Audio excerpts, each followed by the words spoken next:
À défaut de gouverner, la gauche peut se targuer d'enregistrer quelques victoires hautement symboliques. Comme cette taxe sur les superprofits adoptée en commission des finances dans la nuit du vendredi 18 au samedi 19 octobre.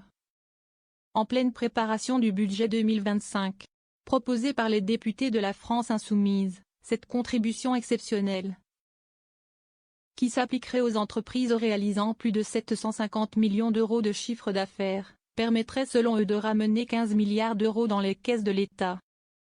Une somme loin d'être anecdotique au vu du déficit public catastrophique, qui pourrait atteindre 6,1% du PIB en fin d'année. Pour les insoumis, cette taxe permettrait de faire contribuer à la solidarité nationale les profiteurs de crise, qui se sont enrichis de façon indécente lors de la crise du Covid puis lors de la flambée des prix de l'énergie consécutifs à la guerre en Ukraine. Nous accumulons les victoires en commission des finances contre les plus riches et les multinationales. Si on ne faisait pas contribuer les très grandes entreprises, qui ont été les gagnantes de ces 7 années de macronisme, cela rendra le budget définitivement inacceptable. S'est réjoui le président LFI de la commission des finances Éric Coquerel. Énorme victoire, c'est aussi féliciter le coordinateur de LFI Manuel Bompard. Vote après vote, nous faisons la démonstration qu'un budget du nouveau Front populaire peut être majoritaire à l'Assemblée nationale. Monsieur Barnier, mais où donc est passée votre majorité ? A ironiquement demandé la députée LFI Claire Lejeune.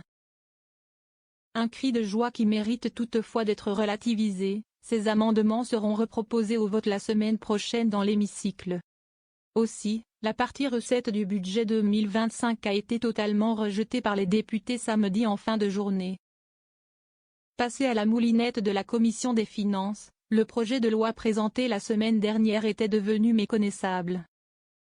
Article clé supprimé, amendement à plusieurs milliards d'euros adoptés, nouvelles taxes ou exonérations à foison. En tout, près de 200 amendements avaient été adoptés, bouleversant considérablement l'équilibre financier du texte.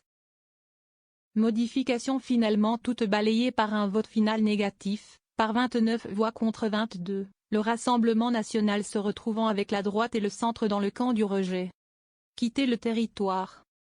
Concrètement, les élus ont retenu une définition du superprofit comme étant la part des bénéfices de l'entreprise dépassant 1,25 fois les profits annuels moyens réalisés sur la période pré-Covid. Si la gauche a réussi à imposer ses vues sur la question, cela n'a pas manqué de faire hurler la droite. Si vous voulez que toutes nos entreprises quittent le territoire, vous avez raison, c'est de cette manière-là qu'il faut s'y prendre.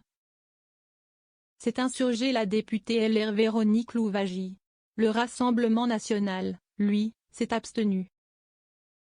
Le NFP peut revendiquer d'autres petites victoires en commission des finances. Un amendement visant à taxer les multinationales sur leurs bénéfices réellement réalisés en France a également été adopté.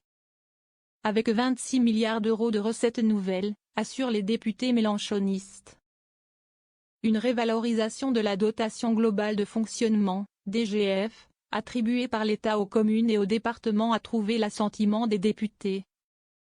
Tout comme plusieurs mesures revenant sur les aides aux entreprises, et notamment le crédit impôt recherche, CIR, mis en place sous François Hollande, très critiqué à gauche. Plusieurs hausses d'impôts locaux, notamment la taxe d'habitation sur les résidences secondaires, ont enfin été adoptées.